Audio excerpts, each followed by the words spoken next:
Okay, now that everyone's muted, I am going to speak, and I have something that I have written about the time that we are in currently. Okay, so I'm gonna go. I'm a little nervous. Okay. Today, all across the galaxy, we are facing something enormous. We can't escape it, and we can barely talk about anything else. Not only are the interstellar relay lines completely empty, but the streets and boulevards on the cities of every planet of every star are becoming more and more sparse as the virus spreads and only essential workers are allowed out. I want to talk about what's happening, but not in the normal context of how to stay safe and how to prevent it from spreading. Our ancestors faced many different apocalypses, those on origin planet Earth, those on Jupiter, those on Proxima b, and those in the early days of the Orion Alliance. I know you're thinking, our ancestors survived viruses that wiped out millions and asteroids that wiped out species and nuclear winters that spared a few people, and they got through it, so we can get through it too. No, that's not what I'm saying. And I'm so tired of hearing that. We go through apocalypse after apocalypse after apocalypse until it's so minimized that we forget the significance of that word. Intellectuals who have never known poverty or disease or pain ponder what the end of the universe would look like. They ponder the event as if the universe hasn't ended for so many vulnerable people so many times. Right now, on the triclinium and dilithium mines, people are striking so that they don't have to work in close quarters. Right now, people are participating in rent strikes on every metropolis in proximity to a working Dyson sphere. We are realizing that we don't have to live like this. We don't have to live like we do in this universe, this galaxy, anymore. And I'm tired of we'll get through this and people wanting to get back to normal. So I'm going to read you a poem that my great-grandmother wrote 100 years ago, working hard labor as a researcher, trapped in slavery on the planet Mars. Every day, the same disease, the same lack of passion, lack of love, the same anger, empty words and empty lies, barons who draw people with starry eyes. Is this the humanity that I always wanted? Is this the humanity that I always wanted to become? They tell me I'm toiling for a better goal. I was deceived. No, this is the humanity that always, always was. Violent beasts with glass-pointing tongues, imitating intellect. That's ultimately what humanity does. And I ask you about this poem. Is this gone? Have we overcome? I'm not in this position. I'm privileged. I'm doing well. I'm not in the position that she was in. But just because people who have been descendant of her are not in slavery, does that mean we are really better now? When other people are, maybe less of them, but other people on other planets are still saying, this is not the humanity that I always wanted, for I was deceived by the humanity that always, always was. If you survive, when you say, thank God it's over, you better not feel better over the people who then have died. You can be thankful. But when you look at their bodies, I don't feel like things have improved when you look at them, because the biggest change wasn't perseverance. It wasn't something mysterious and idealized that has prevailed. No, it was casualties. The biggest change was casualties.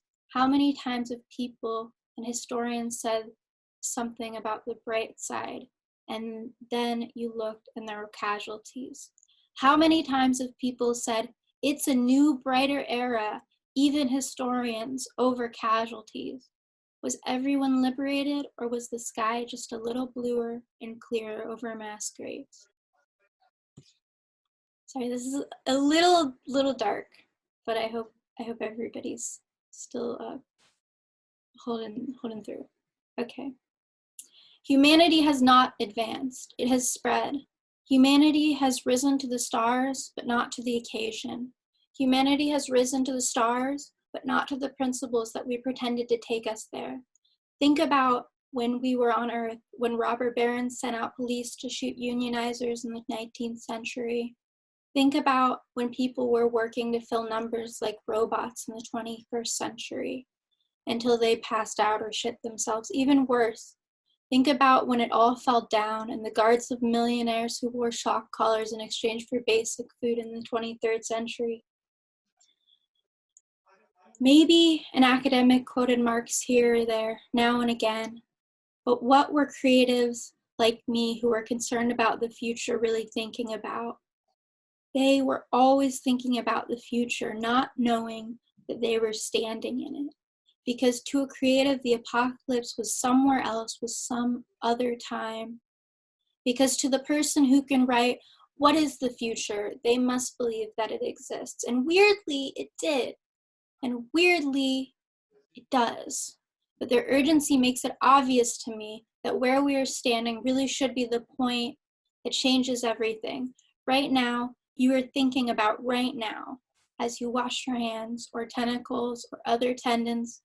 Right now, you're thinking about right now when you can't go to the grocery. Right now, you're thinking about right now and you're taking action. Imagine doing that forever. Does that feel awesome? Or maybe you're struggling way too much right now to realize that this is the most powerful you'll ever be. Right now, you can say more than you ever could because 1 billion governments all around the galaxy are all losing the control that they have on what right now is. They can see the future because they're in an apocalypse. You don't know the future because you're there too, at the end of the universe. That's the only realistic time and place you've ever been in before. I don't want you to imagine, I want you to act. There was nothing left to imagine during any plague, and things changed afterwards, and no one had control of it. They stood there in ruins, and people trying to uphold good society did what was needed at that time, in the moment, in the time. Imagine nothing except you keep helping your family and friends, and you keep expecting society to do good and governments to help the populace, expecting that. And when the people die and someone says, they always say, no, things got better afterwards. And that's, I think, is when something is done wrong. But while the people are dying, we're helping each other and then we keep doing it.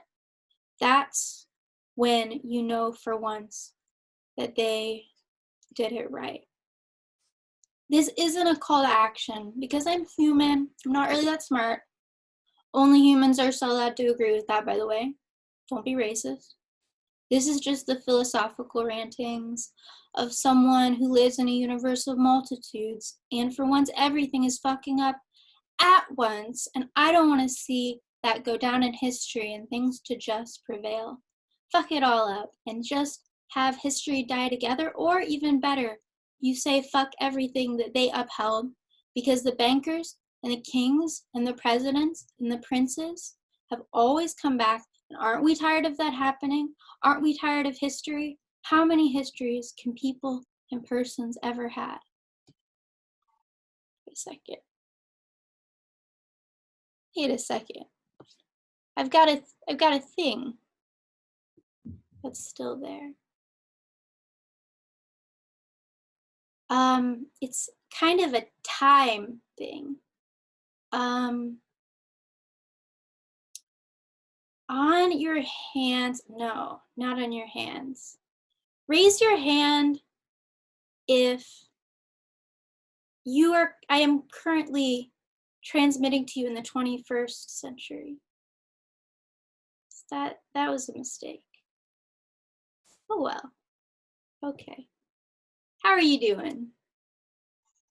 I could always redo that.